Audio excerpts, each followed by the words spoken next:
Hello dear students, आज की इस वीडियो सेशन में बच्चों हम क्लास 9th का जो साइंस का चैप्टर नंबर 5 है, that is the fundamental unit of life, इसका हम पार्ट 2 करने जा रहे हैं। पिछले वीडियो सेशन में हमने पार्ट 1 किया था, ये पार्ट 2 है। तो इसमें हम आज कुछ इंपॉर्टेंट डेफिनेशंस देखेंगे, जिससे हमको क्या सेल के जो कामकाज है उसको समझने में मदद मिलेगी। सेल के अंदर अलग अलग प्रकार की जो प्रक्रियाएं कैसी होती हैं, तो उससे रिलेटेड कुछ हमारे इंपॉर्टेंट टर्म्स हैं। ठीक, तो ये डेफिनेशंस देख लेते हैं। तो सबसे पहला इंपॉर्टेंट हमारी जो टर्म है बच्चों है डिफ्यूजन। ये हमने चैप्टर नंबर 1 में भी देखा था कि दो अलग अलग प्रकार के जो पार्टिकल्स होते हैं, मॉलिक्यूल्स होते हैं, उनकी जो इंटरमिक्सिंग होती है वो कहलाता है डिफ्यूजन। ठीक है, चलिए अभी इससे पहले हमने देखा था कि सेल जो होता है उसके बेसिक 3 इंपॉर्टेंट पार्ट्स होते हैं। सबसे बाहर एक पतली सी मेम्ब्रेन होती है, living delicate thin membrane surrounding every cell, known as plasma membrane. ठीक, और उसके अंदर फिर उसका जो जेली लाइक जो भी मटेरियल भरा हुआ है वो होता है हमारा साइटोप्लाज्म, और उसके अंदर एक उसका एक्टिविटीज को कंट्रोल करने के लिए उसका न्यूक्लियस होता है, जिसमें कि जेनेटिक मटेरियल होता है, डीएनए। ठीक है, चलिए तो अब डिफ्यूजन क्या चीज है बच्चों? एक तो डिफ्यूजन और एक दूसरा ऑस्मोसिस। ये दो ऐसी प्रक्रियाएं हैं जिसके द्वारा कोई भी सेल या तो चीजों को अंदर लेता है या उससे चीजें बाहर मूव करती है। समझ में आ गया? तो ट्रांसपोर्टेशन के ये दो तरीके हैं। If anything has to enter the cell or if anything has to leave the cell, it will take place through any of these two processes. एक है डिफ्यूजन और एक है ऑस्मोसिस। ठीक है, तो बच्चों इसमें जरूरी चीज है, एक दो डिफरेंसेस है इसमें। सबसे पहले तो यहाँ पे हमको समझना पड़ेगा, डिफ्यूजन में जो होता है बच्चों सोल्यूट पार्टिकल्स का मूवमेंट होता है। सोल्यूट का मतलब होता है जो हमारा प्लाज्मा है, वाटरी पार्ट है, उस प्लाज्मा के अंदर जो भी चीजें घुली हुई है, चाहे वो सॉलिड हो, आयंस हो, लिक्विड्स हो, गैसेस हो, anything which are dissolved in solvent that is water, वो कहलाता है सॉल्यूट। तो डिफ्यूजन में सॉल्यूट का मूवमेंट होता है। यहाँ पे ऑस्मोसिस में बच्चों सॉल्वेंट का मूवमेंट होता है, और सॉल्वेंट यहाँ पे सेल के केस में मोस्टली वाटर होता है। उसको अधिकतर जो साइटोप्लाज्म है, वाटरी पार्ट जो है, जो उसका जेली या वाटरी लग पार्ट है, उसमें वाटर मेन कंपोनेंट है सॉल्वेंट के रूप में, वही चीजों को घोलने का काम करता है।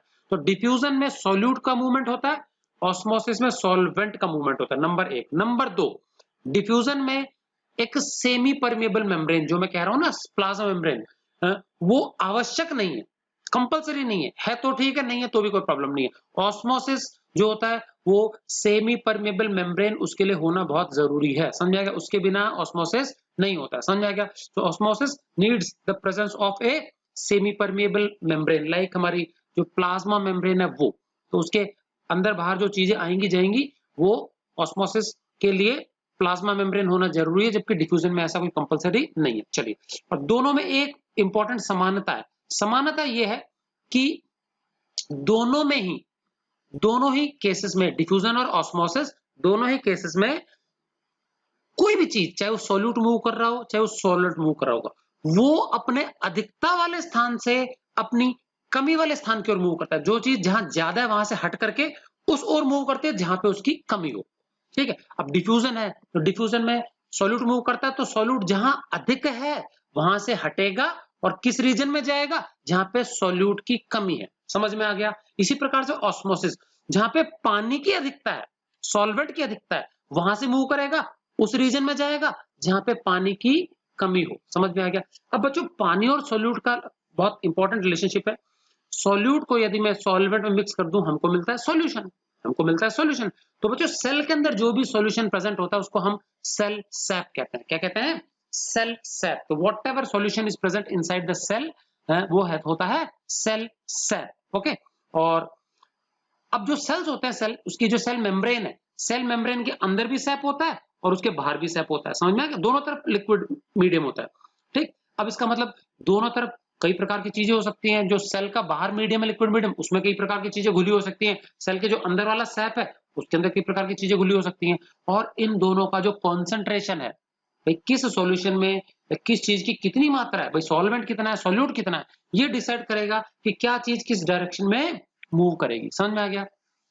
तो सबसे पहले हम समझते हैं डिफ्यूजन क्या होता है। समझना, उससे पहले मैं बता दूं आपको कॉन्सेंट्रेशन का मतलब क्या होता है।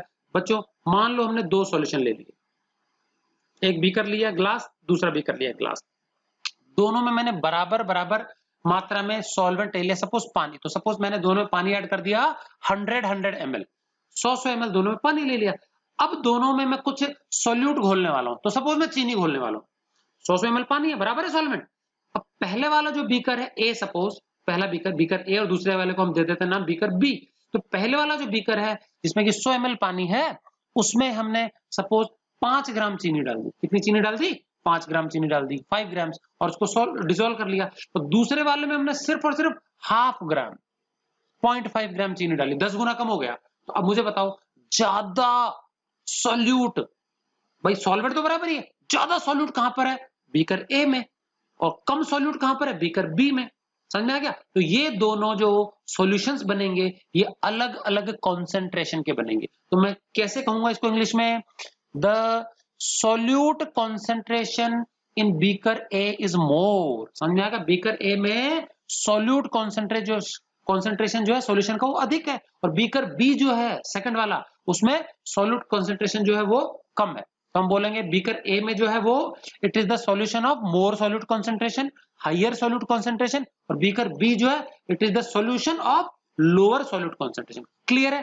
तो सीधी बात है, बराबर मात्रा में लिए गए सॉल्वेंट्स में जिसमें ज्यादा सॉल्यूट घोला गया है वो हायर सॉल्यूट कॉन्सेंट्रेशन, जिसमें कम घोला गया है वो लोअर सॉल्यूट कॉन्सेंट्रेशन। समझ में आ गया कि नहीं? क्या तो जहां पे सॉल्यूट की कमी है वहां पे ऑटोमेटिकली सॉल्वेंट ज्यादा है।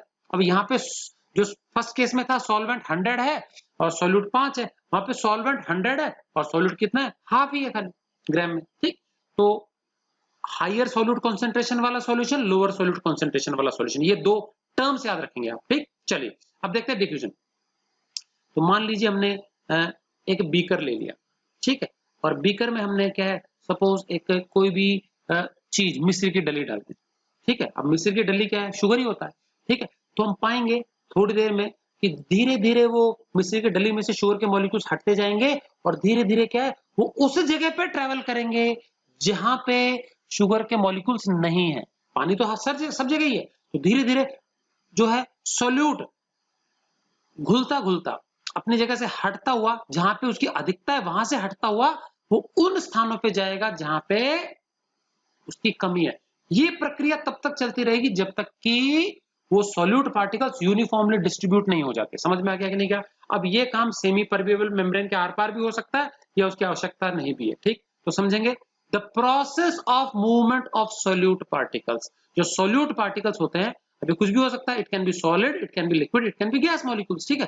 तो सॉल्यूट का movement from the solution of higher solute concentration, अधिक सॉल्यूट कॉन्सेंट्रेशन वाले सॉल्यूशन से किस और, to the solution of lower solute concentration. मतलब एक ऐसा सॉल्यूशन जहां पे सॉल्यूट की अधिकता है वहां से सॉल्यूट मूव करता है और स्प्रेड होता हुआ ऐसे स्थान पे जाता है उस सॉल्यूशन में जहां पे उसकी कमी हो। समझ में आ गया? तो solute moves from the solution of higher solute concentration to the solution of lower solute concentration across a semi permeable membrane. और एक किसके पार होगा ये आर पार? सेमी परमेबल मेम्ब्रेन के आर पार। और यहाँ पे बच्चों एक जरूरी चीज बता दूं कि मैं सेमी परमेबल मेम्ब्रेन है तो भी ठीक है और इसके प्रेजेंस जरूरी नहीं है, तो प्रेजेंस इसकी not compulsory till the concentration on both sides of it becomes equal. जब तक कि ये मूवमेंट तब तक जारी रहेगा जब तक सेमी परमेबल मेम्ब्रेन जो है या प्लाज्मा मेम्ब्रेन जो है उसके दोनों ओर कंसंट्रेशन एक समान ना हो जाए, जब तक कि सॉल्यूट यूनिफॉर्मली डिस्ट्रीब्यूट ना हो जाए, इक्विलिब्रियम वाली कंडीशन ना आ जाए, तब तक ये डिफ्यूजन जारी रहेगा। तो ये प्रक्रिया कहलाती है डिफ्यूजन। समझ में आ गया? तो पूरा पढ़ लेते हैं। The process of movement of solute particles, which may be solid, liquid or gas, from the solution of higher solute concentration to the solution of lower solute concentration across a semi-permeable membrane till the concentration on both sides of it becomes equal is called diffusion. अब osmosis में क्या होता है? osmosis में वही चीज है, बस थोड़ा सा डिफरेंट है। यहाँ पे क्या सॉल्वेंट मूव करेगा, मतलब वाटर। यहाँ पे सेमी परमेबल मेम्ब्रेन का होना आवश्यक है। और वाटर कहां से कहां जाएगा? अब मुझे बताओ, जहां पे पानी ज्यादा है तो इसका मतलब है वहां पे सॉल्यूट कम है, और सॉल्यूट कम है तो वो सॉल्यूशन कहलाएगा लो सॉल्यूट कॉन्सेंट्रेशन वाला सॉल्यूशन। समझ में आ गया? पानी की अधिकता का मतलब हो गया कि सॉल्यूट का कम है, और सॉल्यूट कम होने का मतलब हो गया that is the solution of low solute concentration. तो जो सॉल्यूशन लो सॉल्यूट कॉन्सेंट्रेशन वाला है वहां से सॉल्वेंट मूव करेगा क्योंकि सॉल्वेंट उसमें अधिक है, पर जहां पे सॉल्यूट कम है वहां सॉल्वेंट अधिक है। क्योंकि इस बार सॉल्वेंट को मूव करना है तो सॉल्वेंट अपनी स्वयं की अधिकता वाले स्थान से स्वयं की कमी वाले स्थान की तरफ मूव करेगा। और सॉल्वेंट की अधिकता कहाँ है? उस सॉल्यूशन में जहां सॉल्यूट कम है। समझ में आ गया? तो देखो, movement, the process of movement of solvent मतलब water across a semi permeable membrane, semi permeable membrane के पार, कहां से कहां? From the solution of less solute concentration, less solute concentration वाले सॉल्यूशन से। क्यों? क्योंकि यहां पर सॉल्वेंट अधिक है। To the solution of more solute concentration, और जहां पे सोल्यूट ज्यादा है उस सॉल्यूशन में सॉल्वेंट मूव करेगा, क्योंकि जहां सोल्यूट कॉन्सेंट्रेशन ज्यादा है ऑब्वियसली वहां सॉल्वेंट कम होगा। तो सॉल्वेंट स्वयं की अधिकता से, स्वयं की अधिकता वाले स्थान से स्वयं की कमी वाले स्थान की ओर जाता है। तो जहां सॉल्वेंट ज्यादा है सॉल्यूट कम है, जहां सॉल्यूट अधिक है वहां सॉल्वेंट कम है। समझ में आ गया? तो उल्टा है इनका सिस्टम। क्लियर है? So process of movement of solvent across a semi-permeable membrane from the solution of less solute concentration to the solution of more solute concentration till the concentration on both sides of it becomes equal is called osmosis। बच्चों, अब ये दोनों चीजें मैंने verbally समझा दी है। इसको एक काम करते हैं, डायग्राम की मदद से समझते हैं, आपको ज्यादा अच्छे से समझ में आएगा। नोटबुक में डायग्राम भी बना लेंगे जिससे कि आपको लर्न करना आसान होगा। ठीक है, तो दोनों के डिफरेंस मैं बता चुका हूं, एक में सॉल्यूट मूव करता है, एक में सॉल्वेंट। चलिए, ये इन दोनों को कंपेयर किया, तुलना किया। तो ये है डिफ्यूजन लेफ्ट साइड में, ये है ऑस्मोसिस, इनके बीच में तुलना हो रही है। तो सबसे पहले मैं बता दूं, डिफ्यूजन में हमने लेफ्ट साइड में एक बीकर लिया।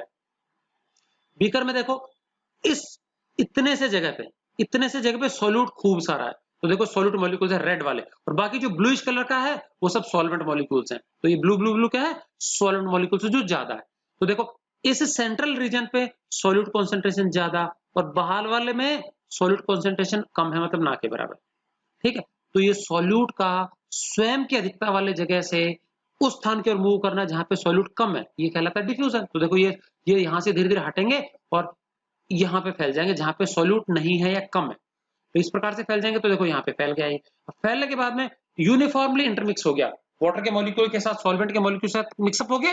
तो अब इस कंडीशन को बोलते हैं इक्विलिब्रियम कंडीशन, इक्वल कॉन्सेंट्रेशन। अब हम ये नहीं बोल सकते कि भाई इस रीजन में सॉल्यूट ज्यादा है यहाँ पे कम है, नहीं, एक जैसा है, एक समान है। सो डिफ्यूज एवनली, ये प्रक्रिया होती है डिफ्यूजन। यहाँ पे बच्चों हम जरूरी नहीं है कि यहाँ पे सेमी परमिएबल मेम्ब्रेन ले ही। अगर मैं सपोज ये लोअर हाफ में एक सेमी परमिएबल मेम्ब्रेन डाल देता हूँ ऐसे पार्टीशन, तो भी ये सॉल्यूट जो होता है इसके पार जा करके आधा इधर फैल जाएगा आधा उधर, बिल्कुल uniformly.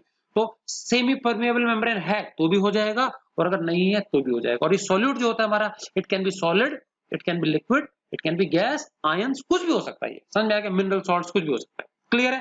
So solute molecules move from high to low concentration. तो यहाँ पे अधिकता है, यहाँ से किधर की ओर मूव कर रहा है? जहां पे उसकी कमी है। क्लियर है? तो ये सॉल्यूट का मूवमेंट होता है डिफ्यूजन, और सेमी परमिएबल मेम्ब्रेन कंपलसरी नहीं है। चलिए, ऑस्मोसिस में बिल्कुल कंपलसरी है। तो यहाँ पे सॉल्वेंट मूव करेगा। अब देख लेते हैं, देखो यहाँ क्या हुआ।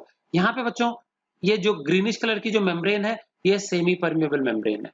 ठीक है कि नहीं? क्या बीकर में हमने पानी ले लिया, पानी में देखो दो कंपार्टमेंट्स हो गए, लेफ्ट साइड में राइट साइड में। लेफ्ट साइड में और राइट साइड में पानी की मात्रा बराबर है, देखो सेम लेवल दिख रहा है। अब यहाँ पे सॉल्यूट देखो, रेड वाले जो पार्टिकल्स है कम है, और यहाँ पे सॉल्यूट है ज्यादा।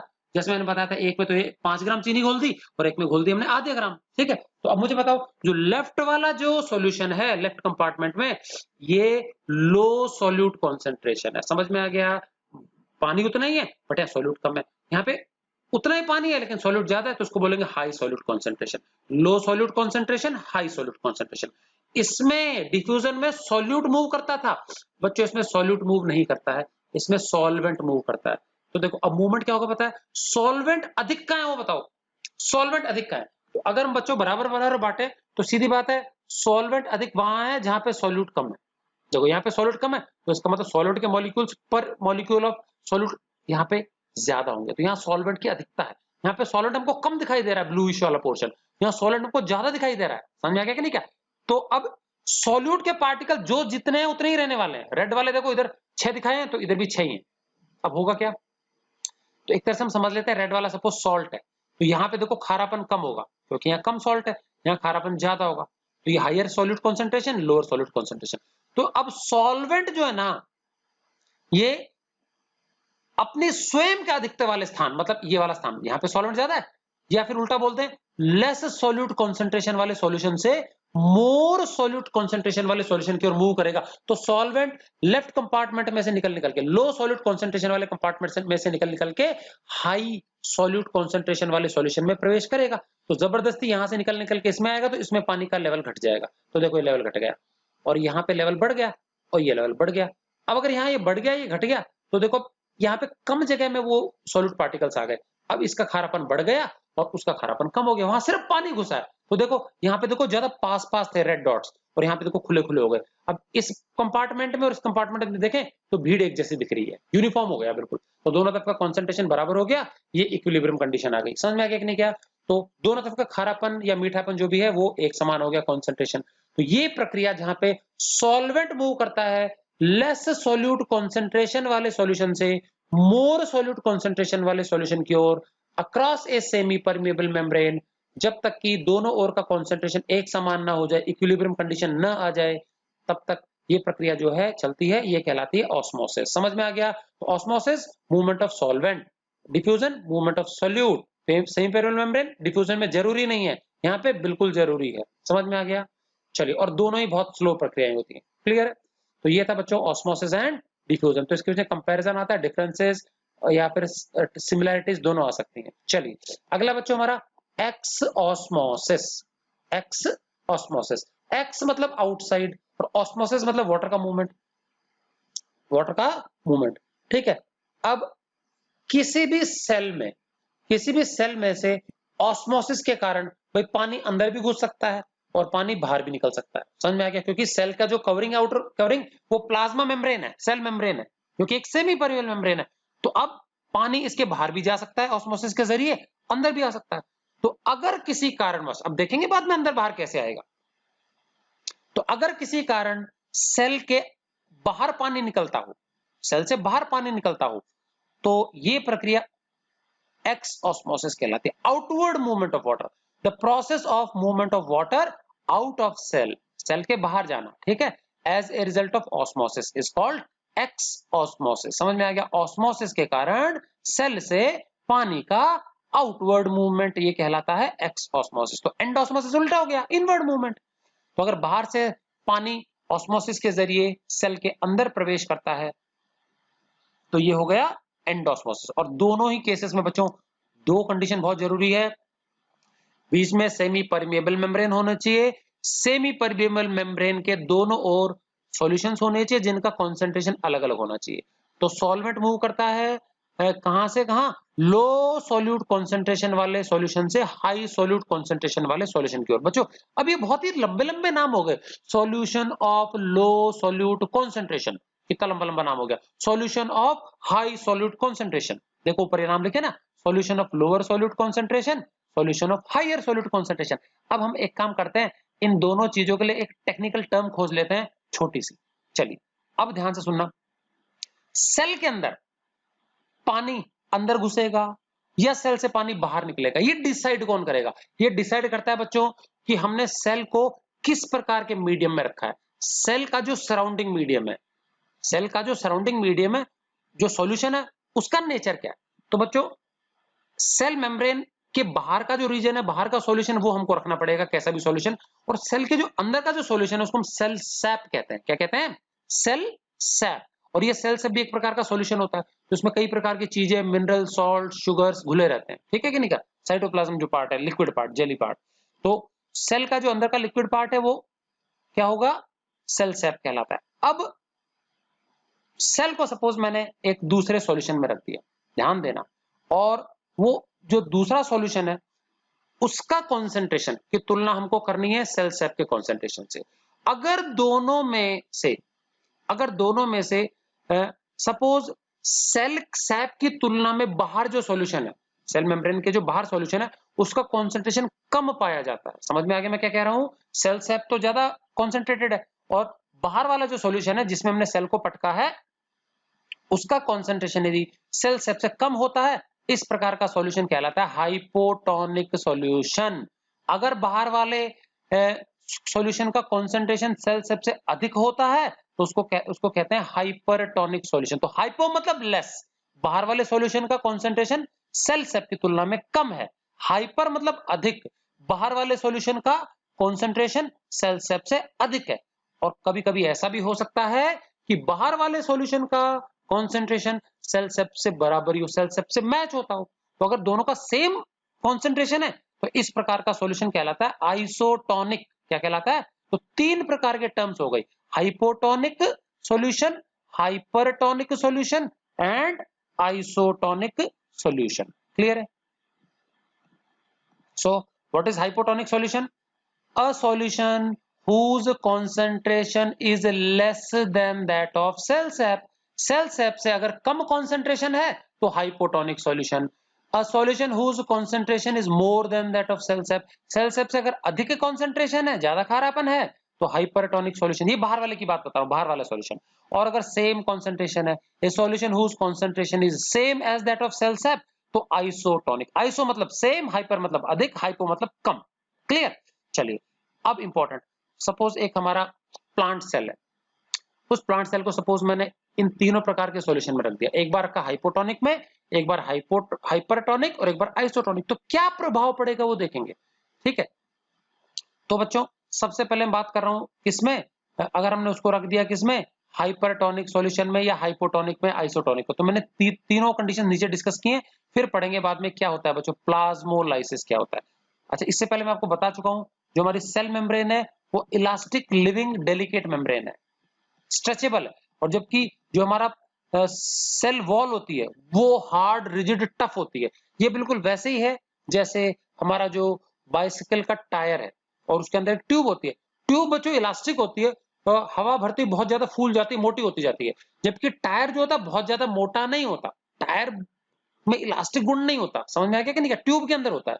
तो इसी प्रकार से बच्चों हमारे जो सेल वॉल है वो इनइलास्टिक है, टायर की तरह, और सेल मेम्ब्रेन इलास्टिक है, अंदर वाली रबरी मेम्ब्रेन की तरह। ठीक, चलिए अब देखेंगे ध्यान से, ये हमारे सेल है, ये कौन सा है, सेल है। ठीक है, अब इस सेल को हमने रख दिया हाइपरटोनिक सॉल्यूशन में। बाहर का जो ग्रेश मीडियम है ये हाइपरटोनिक है, मतलब यहां कॉन्सेंट्रेशन ज्यादा है। ठीक, अब मुझे बताओ, यहां कॉन्सेंट्रेशन ज्यादा है तो ये ज्यादा सोल्यूट कॉन्सेंट्रेशन हो गया, और सेल सैप जो होता है उसमें कम सोल्यूट कॉन्सेंट्रेशन है। तो मुझे बताओ वाटर का मूवमेंट किधर से किधर होगा, वाटर का मूवमेंट होगा कम कॉन्सेंट्रेशन वाले जो सॉल्यूशन है वहां से हाइयर वाले की ओर। हमने पढ़ा था ना अभी थोड़ी देर पहले कि ऑस्मोसिस क्या होता है, movement of water from the solution of less solute concentration to the solution of more solute concentration. तो यहाँ तो मोर है हाइपरटोनिक, और अंदर वाला लेस सॉल्यूट कॉन्सेंट्रेशन है, ये कम खा रहा है। तो पानी का मूवमेंट अंदर से बाहर होगा, तो जब पानी का मूवमेंट अंदर से बाहर होगा तो सेल जो होता है उसका प्लाज्म सिकुड़ जाएगा। तो बच्चों सेल वॉल ये जो ब्लैक कलर वाली है वहीं रहने वाली है। ठीक है, और इसका जो सारा का सारा सेल मेम्ब्रेन है वो इस सेल वॉल के साथ जो चिपकी रहती है उसका साथ छोड़ करके कहाँ जाएगी, सेंटर की ओर पिचकने लगेगी, सेंटर की ओर खिसकने लगेगी, और पानी रह जाएगा बहुत थोड़ा सा। तो देखो ये है। अब यहाँ पे देखो ये जो येलो कलर का जो पूरा है ना, येलो कलर वाला जो अंदर पोर्शन है ये हमारा प्लांट सेल है, लिविंग पार्ट जो होता है। और जो ब्लैक कलर का मेम्ब्रेन है ये सेल वॉल है, ये डेड होती है, अंदर वाला सारा लिविंग है। तो अंदर वाला जो चीज है जेली लाइक लिविंग इलास्टिक, इसको हम बोलते हैं बच्चों प्रोटोप्लाज्म, जिसमें सेल मेम्ब्रेन आ गया, ये अंदर वाली जो लाइनिंग है ये सेल मेम्ब्रेन है, फिर येलोइश कलर का पोर्शन जो पूरा हमारा सेल है, प्लांट सेल। अब सुनना ध्यान से, इस प्लांट सेल में इसका एक सेंट्रल में कंट्रोल हाउस होता है, न्यूक्लियस ये यहाँ दिखाया गया है। ठीक है, और बहुत सारे इनके और पार्ट्स होंगे, वर्किंग पार्ट्स होंगे, वो ज्यादा डिटेल में नहीं जाना हमको। और इसके सेंटर में एक बहुत बड़ा सारा पानी का भंडार होता है, वाटर बॉडी होती है, इसको वैक्यूल बोलते हैं। तो ये अधिकतर वाटर सॉल्ट्स को जमा करता है, पानी को जमा करता है। तो ये जहां पानी दिखाया गया है ये वैक्यूल है सेंटर पे। तो हर प्लांट सेल में एक बहुत बड़ा सारा सेंटर में वैक्यूल होता है जो प्लांट सेल का अधिकतर जगह घेरता है। अब सुनना ध्यान से, इतना सारा पानी है। तो अब अगर मैं सेल को रख देता हूँ आइसोटोनिक सॉल्यूशन में, मतलब ये कि बाहर जो कॉन्सेंट्रेशन है और सेल सेप का कॉन्सेंट्रेशन है एक समान है। तो बच्चों दो प्रक्रियाएं होती हैं, यहाँ इक्विलिब्रियम ऑलरेडी है, बराबर है ना कॉन्सेंट्रेशन, तो एक्चुअल में भी सेल के साइज में कोई फर्क नहीं पड़ेगा, पानी अंदर भी मूव करता रहेगा और पानी बाहर भी मूव करता रहेगा। तो मान लीजिए 1 मिनट में जितना पानी अंदर मूव करेगा उतना ही पानी बाहर मूव करेगा। तो इसका मतलब एंडोस्मोसिस और एक्सोस्मोसिस दोनों की रेट एक समान। समझ में आ गया? एंडोस्मोसिस और एक्सोस्मोसिस दोनों की रेट क्या हो जाएगी, एक समान होगी। समझ में आ गया? चलिए अब समझते हैं, इसको हमने रख दिया हाइपरटोनिक सॉल्यूशन में। तो अब बाहर कॉन्सेंट्रेशन ज्यादा हो गया सॉल्यूशन का, तो अंदर कम है, इसका मतलब अंदर सॉल्वेंट ज्यादा है, क्योंकि सॉल्यूट कॉन्सेंट्रेशन कम मतलब सॉल्वेंट ज्यादा, तो सॉल्वेंट अंदर से बाहर मूव करेगा। समझ में आ गया कि नहीं? क्या तो the outward movement of the solvent takes place. अब अगर ये सॉल्वेंट बाहर मूव करेगा तो मुझे बताओ ये जो इलास्टिक मेम्ब्रेन है इसको फुला करके रखा हुआ था अंदर के पानी ने, सैप ने। अब जैसे जैसे वाटर बाहर मूव करेगा ना ज्यादा ज्यादा ज्यादा ज्यादा, तो देखो अंदर कुछ नहीं आ रहा, सिर्फ बाहर मूव कर रहा, आउटवर्ड मूवमेंट है। मैं बता चुका हूं ऑस्मोसिस में क्या होता है, वाटर मूव करता है from the solution of low solute concentration, अंदर लो है और बाहर हायर सॉल्यूट कॉन्सेंट्रेशन हाइपरटोनिक, तो पानी बाहर मूव करेगा तो अंदर प्रेशर कम हो जाएगा, प्रेशर कम हो जाएगा तो इलास्टिक जो मेम्ब्रेन है ना, सेल मेम्ब्रेन, ये सिकुड़ जाएगी। तो देखो ये जो कौन सी मेम्ब्रेन है हमारी, जो येलो कलर की जो सेल है उसकी जो मेम्ब्रेन है सराउंडिंग, वो सिकुड़ करके अंदर की ओर मूव करने लगती है। तो देखो ऐसे हो गया, बिल्कुल पिचक गई वो, और अंदर वाला पानी का जो सोर्स है वाटर वो भी बहुत छोटा सा रह गया हमारा, अधिकतर पानी बाहर चला गया है। तो इस प्रकार से सेल का सेल वॉल वही रहती है, सिर्फ प्लाज्मा मेम्ब्रेन अंदर खिसकती है। तो प्लाज्मा मेम्ब्रेन का सेल वॉल से अलग होकर के अंदर की ओर श्रिंक होना, सिकुड़ना because of the loss of water, ये कहलाता है प्लाज्मोलाइसिस। क्या कहलाता है? तो ये जो कंडीशन है बच्चों, ये प्लाज्मोलाइज्ड सेल की कंडीशन है। ये कौन सा कंडीशन हो गई? प्लाज्मोलाइज्ड सेल की कंडीशन हो गई ये वाली, ये प्लाज्मोलाइज्ड सेल हो गया। और इस आउटवर्ड मूवमेंट के कारण सेल का श्रिंकिंग कहलाता है प्लाज्मोलाइसिस। ठीक है, अब एक बार सेल पिचक गया, पिलपिला हो गया, क्योंकि पानी बाहर जा रहा है, पिलपिला हो गया। तो इस प्रकार से पिलपिला जो सेल हो गया, बिल्कुल वाटर लूज हो चुका है, बहुत ज्यादा हार्ड टाइट नहीं दिख रहा है वो, इस प्रकार का सेल कहलाता है फ्लैसिड सेल। क्या कहलाता है? तो प्लाज्मोलाइसिस के बाद में जो सेल की अवस्था होती है, प्लाज्मोलाइसिस प्रक्रिया है, और उसके बाद सेल की जो कंडीशन है वो सेल कहलाता है फ्लैसिड सेल, मतलब जिसमें से पानी निकल चुका है बाहर। ये बिल्कुल वैसे ही बच्चों, जैसे एक तो हम किसी टायर में हवा भर देते हैं तो बिल्कुल एयर टाइट हो जाता है वो, और हवा निकाल देते हैं तो बिल्कुल पिचक जाता है, लूज हो जाता है, आसानी से हाथ से भी दबाया जा सकता है, बाइसाइकिल या ट्यूब का टायर जो भी है। तो वो पिच का हुआ जो कंडीशन है, बिल्कुल लूज कंडीशन है, उसको फ्लैसिड बोलेंगे। तो यहाँ पे सेल के साथ भी ऐसा ही होता है। गुब्बारा देखो आप, गुब्बारे बहुत ज्यादा हवा भर दो टाइट हो जाता है, और बहुत कम हवा भरो तो पिलपिला सा होता है, आराम से हम अंदर अपने फिंगर्स को डिग कर सकते हैं उसके अंदर। तो इसी प्रकार से सेल के अंदर भी होता है। तो अगर खूब सारा पानी बाहर निकल जाएगा, सेल पिलपिला हो जाएगा, such a condition is known as flaccid condition. समझ में आ गया? फ्लैसिड। तो देखेंगे प्लाज्मोलाइसिस, तो ये दो फिगर्स हमारे प्लाज्मोलाइसिस और फ्लैसिड कंडीशन शो करते हैं। When a cell is kept in hypertonic solution, देखो ये रहा, बाहर कॉन्सेंट्रेशन ज्यादा, water moves out of the cell, तो ऑस्मोसिस के कारण पानी सेल के बाहर मूव करेगा, बाहर मूव करेगा तो सेल का साइज श्रिंक हो जाता है, वाटर लूज करेगा ना तो उसकी इलास्टिक मेम्ब्रेन सिकुड़ जाएगी, सेल मेम्ब्रेन, सेल वॉल वही रहती है, ओवरऑल साइज चेंज नहीं होता। ठीक है, तो due to which the cell shrinks in size. If it is a plant cell, और अगर प्लांट सेल होता, अगर एनिमल सेल होता ना बच्चों, तो बताओ ये बाहर वाली सेल वॉल होती ही नहीं है, तो पूरा सेल ही छोटा हो जाता है। लेकिन अगर प्लांट सेल होता है तो बाहर की सेल वॉल तो खिसकती नहीं है, सिर्फ अंदर अंदर वाला हिस्सा सिकुड़ता है। बाइसाइकिल के टायर की हवा निकाल देंगे तो ट्यूब ही पास से सिकुड़ती है अंदर वाली, टायर वैसा का वैसे ही रहता है, टायर बहुत पतला नहीं होता। ठीक, so if it is a plant cell, the cell membrane moves away from the cell wall inwards. जो सेल मेम्ब्रेन है, ये येलो वाली जो है पोर्शन, उसका जो बाउंड्री, ये अंदर की ओर मूव करती है सेल वॉल से अलग होकर के। ठीक है कि नहीं? क्या दिस इज कॉल्ड प्लाज्मोलाइसिस। तो प्लाज्मा मतलब अंदर का liquid part, watery part, lysis होता है लॉस, खो देना। तो अपना लिक्विड वाटरी पार्ट खो देता है सेल, सिकुड़ जाता है, श्रिंकिंग हो जाती है, इसको हम प्लाज्मोलाइसिस बोलते हैं। और प्लाज्मोलाइसिस जो प्रक्रिया, उसके नतीजन जो सेल की अवस्था बन जाएगी, सिकुड़े हुए सेल की अवस्था, वो कहलाती है फ्लैसिड कंडीशन। समझ में आ गया? तो when the cell loses water on being placed in hypertonic solution, then the condition of the cell is upon loss of water is called flaccid condition. ठीक है, तो वाटर टाइट नहीं रहेगा ये। ठीक, अब अगला है हमारा क्या, प्लाज्मोलाइसिस समझ में आ गया। तो ये ये एक्सोस्मोसिस था, पानी के आउटवर्ड मूवमेंट के कारण हुआ प्लाज्मोलाइसिस। ठीक है, अब अगर हमने इसको हाइपोटोनिक में रख दिया, हाइपोटोनिक मतलब बाहर जो है ना कॉन्सेंट्रेशन वो कम है, समझ में आ गया? बाहर तो सॉल्यूशन है लो सॉल्यूट कॉन्सेंट्रेशन वाला, और अंदर कॉन्सेंट्रेशन ज्यादा है। तो अब क्योंकि अंदर कॉन्सेंट्रेशन ज्यादा है और बाहर कॉन्सेंट्रेशन कम है, तो जो सॉल्वेंट है वो कहां से कहां मूव करेगा? लो सॉल्यूट कॉन्सेंट्रेशन वाले से हाई सॉल्यूट कॉन्सेंट्रेशन वाले सॉल्यूशन की ओर। तो क्या होगा? सॉल्यूशन जो बाहर है वो लो सॉल्यूट कॉन्सेंट्रेशन वाला है, तो यहां से पानी जब अंदर मूव करेगा तो धीरे धीरे पानी अंदर घुसता जाएगा, और अंदर घुसने के बाद फालतू पानी जो होता है वैक्यूल में भर जाता है। वैक्यूल मैंने बताया था एक सेल ऑर्गेनेल है, थिन वॉल्ड होती है, अधिकतर पानी मिनरल्स को स्टोर करती है। ठीक, तो अब इसमें पानी एक्स्ट्रा जमा हो जाएगा, जैसे जैसे अंदर पानी भरता जाएगा तो दबाव लगता जाएगा अंदर से। भाई किसी गुब्बारे में या किसी एयर बैग में हम पानी या हवा कुछ भी भरते हैं तो वो फूल फूल के मोटा वाटर टाइट हो जाता है, अब इतना दबाव लगेगा कि ये जो प्लाज्मा मेम्ब्रेन है, डेलिकेट सेल मेम्ब्रेन, ये टाइटली चिपक जाती है किससे, सेल वॉल से, बीच में कोई गैप नहीं रहता। और इस प्रकार से जो सेल होता है फूल के वाटर टाइट हो जाता है। तो देखो यहाँ पे सेल की बाउंड्रीज देखें तो स्ट्रेट है, और यहाँ देखो लगभग ऐसे हल्की सी गोलाई आ गई है, दिख रहा है गोलाई आ गई है, तो इसका मतलब ये वाटर टाइट कंडीशन हो गई। समझ में आ गया?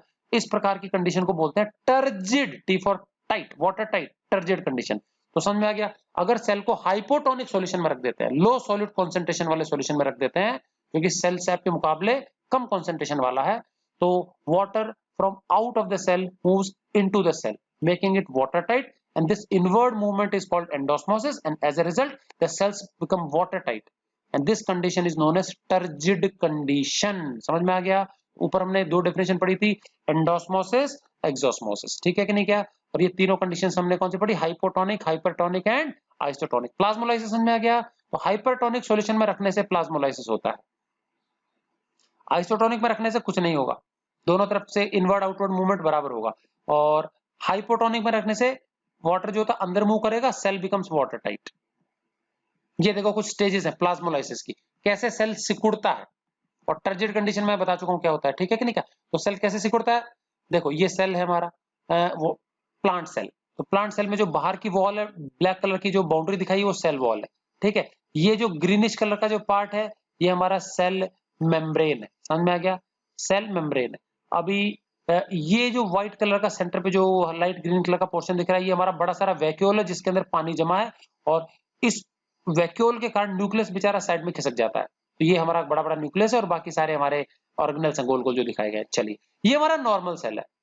अब इसको हमने रख दिया किसी किसमें, हमने किसी हाइपरटोनिक सॉल्यूशन में। तो हाइपरटोनिक जो सॉल्यूशन होता है, सपोज बाहर है, यहाँ से सॉल्यूशन मूव करके सेल वॉल के अंदर बहुत बारीक बारीक छेद होते हैं, जरा जरा से गैप्स होते हैं, जिससे कि सेल वॉल के अंदर जो है सॉल्यूशन प्रवेश कर जाता है। इसको हम बोलते हैं, गैप्स को बोलते हैं प्लाज्मोडेस्माटा, ठीक है कि नहीं? क्या तो ऐसे करीब 100 से कुछ ज्यादा गैप्स होते हैं हर एक सेल के अंदर, प्लांट सेल के अंदर। तो प्लाज्मोडेस्माटा से क्या है, बाहर वाला जो सॉल्यूशन है हाइपरटोनिक सॉल्यूशन मूव करके अंदर आ गया।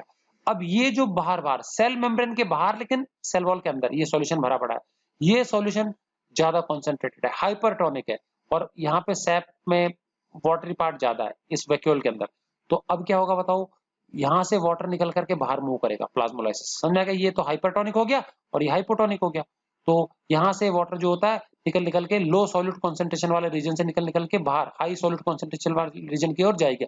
तो देखो ये जो सॉल्यूशन है जो बाहर बाहर है दिखाया गया, ये कहलाता है प्लाज्मोलाइजिंग सॉल्यूशन, मतलब जिसका कॉन्सेंट्रेशन ज्यादा है, जो हाइपरटोनिक है। तो धीरे धीरे सॉल्वेंट यहाँ से यहाँ मूव करेगा, तो देखो यहाँ तो भरता जाएगा और ये यहाँ से कम होता जाएगा। तो धीरे धीरे देखो ये कम हो गया, ये पहले देखो व्हाइट वाला बड़ा है, फिर ये थोड़ा सा कम हो गया और बाहर निकलता जाएगा ये, और सेल मेम्ब्रेन सिकुड़ सिकुड़ के छोटी होती जाएगी और फाइनली ये पूरा पानी बाहर निकल जाएगा। तो देखो बिल्कुल छोटा सा हो गया सेल, ये हमारा न्यूक्लियस है, ये प्लांट सेल छोटा सा हो गया और अधिकतर जो वाटरी पार्ट है वो बाहर निकल गया। इस प्रकार से सेल वॉल से अलग हट करके अंदर की ओर प्लाज्मा मेम्ब्रेन या सेल मेम्ब्रेन का सिकुड़ जाना, ये कहलाता है क्या? प्लाज्मोलाइसिस कहलाता है। समझ में आ गया? चलिए आगे चलते हैं बच्चों हम। अगला हमारा टर्जिड कंडीशन। कौन सा कंडीशन है? Turgid condition. चलिए ये क्या चीज है वो देख लेते हैं हम। टर्जिड कंडीशन मैंने बताया था बच्चों, वाटर टाइट कंडीशन होती है। अगर किसी भी सेल में खूब सारा पानी घुस जाता है अंदर, किसी भी सेल में यदि खूब सारा पानी घुस जाता है, तो पानी घुसने के कारण बच्चों, पानी घुसने के कारण क्या होता है, वहां पर क्या आ जाता है, तो सेल के अंदर उसकी जो सेल वॉल है उससे टाइटली चिपक जाती है सेल मेम्ब्रेन, और वो सेल वाटर टाइट हो जाता है। तो खूब सारा एंडोस्मोसिस के जरिए पानी घुसने के बाद में वो बल्ज हो जाता है, फूल जाता है और वाटर टाइट हो जाता है। इस कंडीशन को टर्जिड कंडीशन बोलते हैं। और पानी बाहर निकलने से वो पिचक जाता है, उसको फ्लैसिड कंडीशन बोलते हैं। समझ में आ गया? तो देखो, if excess of water moves into a cell, cell के अंदर खूब सारा पानी अंदर मूव कर जाए as a result of endosmosis, पानी के इनवर्ड मूवमेंट के कारण, द सेल बल्जेस, सेल फूल जाता है, and becomes water tight, water tight हो जाता है वो, और यही कंडीशन कहलाती है टर्जिड। तो water tight condition is turgid, and जो पिलपिला कंडीशन होती है उसको फ्लैसिड कहा जाता है। ऑस्मोटिक प्रेशर बच्चों, अब मुझे बताओ, अगर कोई भी सेल है, सेल की वॉल है, सेल वॉल के थ्रू बाहर से पानी अंदर मूव करता है, तो भाई अंदर से पानी मूव करेगा, तो अंदर वाला जो पानी मूव कर चुका है जो अंदर, वो बाहर की ओर उसको दबाव डालेगा। जैसे हम देखो टायर में हवा भरते हैं ना, तो जैसे जैसे हवा अंदर जाती है वैसे वैसे भीड़ बढ़ जाएगी एयर के मॉलिक्यूल्स की, तो वो आउटवर्ड प्रेशर डालते हैं तो वो टाइट हो जाता है। और अगर सपोज हम कंटिन्यू करें भरना, भरते रहे तो कभी ना कभी अंदर वाला प्रेशर इतना ज्यादा हो जाता है बाहर वाले प्रेशर के मुकाबले कि वो जीत जाता है और टायर फट सकता है। समझ में आ गया? गुब्बारे के साथ ऐसा होता है, देखा होगा आपने। जैसे जैसे हम अंदर हवा भरते जाते हैं, अंदर का प्रेशर धीरे धीरे बढ़ते जाता है और एक लिमिट आएगी जब अंदर वाला प्रेशर एक्सीड कर जाता है बाहर वाले प्रेशर को, सो द बलून बर्स्ट। तो अब ऐसा ही तो सेल के साथ भी तो हो सकता है। अगर कोई भी सेल है, सपोज प्लांट सेल या एनिमल सेल, उसके अंदर, अब एनिमल सेल में अलग चीज है, प्लांट सेल में अलग चीज है। पहले एनिमल सेल की बात करते हैं। एनिमल सेल में ना बाहर कोई प्रोटेक्शन के लिए सेल वॉल नहीं होती, सिर्फ सेल मेम्ब्रेन होती है, वो इलास्टिक डेलिकेट है बहुत, ठीक है। तो मुझे बताओ, अगर आप मुंह से गुब्बारे में हवा भरोगे, भरते जाओगे तो गुब्बारा फूट सकता है, लेकिन बाइसिकल के टायर में मुंह से हवा भरोगे तो वो नहीं फूटेगा। क्यों? क्योंकि बाहर टायर का प्रोटेक्शन है। ट्यूब में हवा भर दोगे लेकिन टायर में थोड़ी फूटेगा। फुटबॉल में हवा भरोगे तो उसके बाहर जो ब्लैडर होता है, फुटबॉल के अंदर ब्लैडर है, उसमें तो हवा भर दोगे थोड़ी सी, लेकिन उसके बाहर जो उसका खोल होता है प्रोटेक्टिव, वो उसको फटने नहीं देगा। तो इसका मतलब क्या है? वो एडिशनल प्रोटेक्शन के लिए होता है। तो सेल वॉल जो होती है प्लांट्स में तो है प्रोटेक्शन के लिए, एनिमल्स में नहीं है। तो चलिए देखते हैं एनिमल्स में क्या होगा। यदि किसी एनिमल सेल को मैं किसी हाइपरटोनिक सॉल्यूशन में रख दूं, सॉरी हाइपोटोनिक सॉल्यूशन में, तो हाइपोटोनिक का मतलब हो गया बाहर वाला कॉन्सेंट्रेशन कम है, तो लो सॉलिड कॉन्सेंट्रेशन मतलब बाहर से पानी अंदर मूव करेगा। तो जैसे जैसे पानी अंदर मूव करेगा तो सेल मेम्ब्रेन पे दबाव डालेगा। सेल मेम्ब्रेन बेचारी थिन है, इलास्टिक है, बहुत डेलिकेट है, तो पानी के दबाव को झेल नहीं पाती और क्या हो जाती है? वो रप्चर हो जाती है, फूट जाती है, तो सेल ब्लास्ट हो जाएगा, सेल विल बर्स्ट। और बर्स्ट मतलब अपना साइटोप्लाज्म लूज कर देगा, न्यूक्लियस कहाँ, साइटोप्लाज्म कहाँ, ऑर्गेनल्स बह जाएंगी, सेल मारा जाएगा। समझ में आ गया कि नहीं? का ये तो होता है एनिमल सेल के कारण कि प्योर वाटर में हाइपोटोनिक सॉल्यूशन में डालने से सेल फूट जाता है, ठीक है। ओके, अभी अगर मैं प्लांट सेल डाल दूं तो बच्चों प्लांट सेल में सेल मेम्ब्रेन जो है इलास्टिक मेम्ब्रेन, उसके बाहर एक और प्रोटेक्टिव कवरिंग होती है जो कि रिजिड है, टफ है, डेड वॉल, ये होती है सेल वॉल। अगला हम क्वेश्चन यही पढ़ेंगे, सेल वॉल। तो सेल वॉल क्या करता है बच्चों? अगर हाइपोटोनिक सॉल्यूशन में रखने के बाद में फालतू पानी मूव कर गया सेल के अंदर तो सेल वाटर टाइट हो जाएगा, डन, वाटर टाइट हो जाएगा। लेकिन उसके बाद पता है क्या है? वो जो सेल वॉल है ना, वो उस पानी के कारण सेल को फूटने नहीं देती। समझ में आ गया? सेल मेम्ब्रेन टाइटली चिपक जाएगी सेल वॉल के साथ में, बट जो जो हमारी सेल वॉल है, टफ कोटिंग है, वो क्या करती है? वो भी अंदर की ओर प्रेशर डालती है। समझ में आ गया कि नहीं? क्या तो पहली बात तो जो अंदर पानी घुस गया सेल के अंदर, वो बाहर की ओर उसको फोड़ने के लिए दबाव डालता है। तो पानी के द्वारा बाहर की ओर जो लगाया गया प्रेशर वो कहलाता है बच्चों ऑस्मोटिक प्रेशर। क्या कहलाता है? Osmotic pressure. इसी को हम टर्गर प्रेशर भी बोलते हैं, टर्जिडिटी के कारण जो आउटवर्ड प्रेशर है। समझ में आ गया? So the extra water which is moved into a cell, कब? जब सेल को हम हाइपोटोनिक सॉल्यूशन में रख देते हैं तो बाहर की ओर उस फालतू पानी के कारण जो भी दबाव प्रेशर लगाया जाता है किस पे? सेल वॉल पे, वो कहलाता है ऑस्मोटिक प्रेशर। और बदले में उसके विरुद्ध, बदले में फूटने से बचने के लिए सेल वॉल जो है वो बराबर का प्रेशर अंदर की ओर लगाती है। और ये वॉल प्रेशर हमेशा ज्यादा होता है ऑस्मोटिक प्रेशर से, पानी के आउटवर्ड प्रेशर से हमेशा वॉल का प्रेशर ज्यादा होता है। यही कारण है कि वॉल फूटती नहीं है, सेल फूटता नहीं है। समझ में आ गया कि नहीं? क्या तो वो कहलाता है वॉल प्रेशर। समझ में आया? चलिए, तो ऑस्मोटिक प्रेशर क्या देख लेते हैं। When a cell is kept in hypotonic solution, समझ में आ गया? लो सोल्यूट कॉन्सेंट्रेशन वाला सॉल्यूशन है, पानी की अधिकता है, यहाँ पे सॉल्वेंट की अधिकता है। ऐसे सॉल्यूशन में किसी सेल को रख देते हैं, excess water moves into the cell making it turgid. तो जो पानी है ऑस्मोसिस के जरिए कम सोल्यूट कॉन्सेंट्रेशन वाला रीजन मतलब आउटसाइड से अंदर की ओर मूव करेगा और इससे वो वाटर टाइट हो जाएगा, टर्जिड हो गया। अब टर्जिड हो गया तो क्या बाहर की ओर भाई प्रेशर लगेगा सेल वॉल के ऊपर। तो this excess water exerts an outward pressure on the cell wall, cell wall पे बाहर की ओर ये प्रेशर मारता है। जैसे टायर में हवा भर देते हैं तो हवा अंदर जो गई है वो बाहर की ओर प्रेशर लगाएगी, इसी तरह से फालतू पानी जो सेल के अंदर घुस गया वो बाहर की ओर प्रेशर लगाएगा सेल वॉल पे, और यही प्रेशर कहलाता है ऑस्मोटिक प्रेशर। इसी को हम टर्गर प्रेशर भी बोलते हैं, TURGOR, टर्गर प्रेशर। अभी इस ऑस्मोटिक प्रेशर को झेलने के लिए, इसके विरुद्ध, इसको काउंटर करने के लिए, इसको फेस करने के लिए वॉल, सेल वॉल जो है वो बराबर का अंदर की ओर प्रेशर लगाती है। समझ में आ गया? So to counter the osmotic pressure, osmotic pressure का विरोध करने के लिए the cell wall also exerts an equal and opposite pressure inwards, वो अंदर की ओर प्रेशर लगाती है बराबर का और इक्वल, और इसको बोलते हैं बच्चों वॉल प्रेशर। और ये वॉल प्रेशर पता है ऑस्मोटिक प्रेशर के अनुसार चेंज होता है। अगर हमने ऑस्मोटिक प्रेशर बढ़ा दिया और ज्यादा पानी घुस गया तो वॉल प्रेशर भी बढ़ जाएगा। मतलब किसी भी अवस्था में वॉल प्रेशर से ज्यादा नहीं हो पाता ऑस्मोटिक प्रेशर। जैसे जैसे ऑस्मोटिक प्रेशर बढ़ेगा, ज्यादा पानी घुसने से वैसे वैसे वॉल प्रेशर बढ़ते जाएगा। लेकिन वॉल प्रेशर किसी भी अवस्था में कम नहीं होता। कम हो जाने का मतलब होगा फूट जाएगा वो। तो फूटने से उसको क्या करता है, वो रोक देता है। सेल फटता नहीं है। एनिमल सेल फट जाएगा, प्लांट सेल क्यों फटने से बच जाता है, बस्ट होने से? क्योंकि ये जो टफ रिजिड प्रोटेक्टिव कोटिंग है, ये सेल वॉल उसको बचा लेती है। ठीक है, चलिए, तो ये हमारे डेफिनेशंस थे। अब अगला देख लेते हैं लगे हाथों। ये जो सेल वॉल होती है ये क्या है? मैं बताया था कि प्लांट्स में एक एडिशनल प्रोटेक्टिव कवरिंग होती है सेल के बाहर, जिसको हम क्या बोलते हैं, सेल वॉल बोलते हैं। ठीक है, और ये क्या करती है, उसको बर्स्ट होने से, फूटने से बचाती है। अगर खूब सारा पानी अंदर घुस जाए तो एनिमल सेल नहीं बच पाता। तो cell wall is a tough, tough मतलब कठोर है, रिजिड हार्ड, नॉन लिविंग है। ये लिविंग कंपोनेंट नहीं है, ये प्लाज्मा नहीं है, ये जेली लाइक नहीं है। समझ में आ गया? ये प्रोटोप्लाज्म का हिस्सा नहीं है, डेड पार्ट है ये। तो cell wall is a tough, rigid, non living, ठीक है, protective membrane found only in plant cells outside the cell membrane. तो सेल मेम्ब्रेन के बाहर सिर्फ और सिर्फ प्लांट सेल में एक एडिशनल प्रोटेक्टिव कवरिंग है। डेड होती है, लिविंग नहीं है।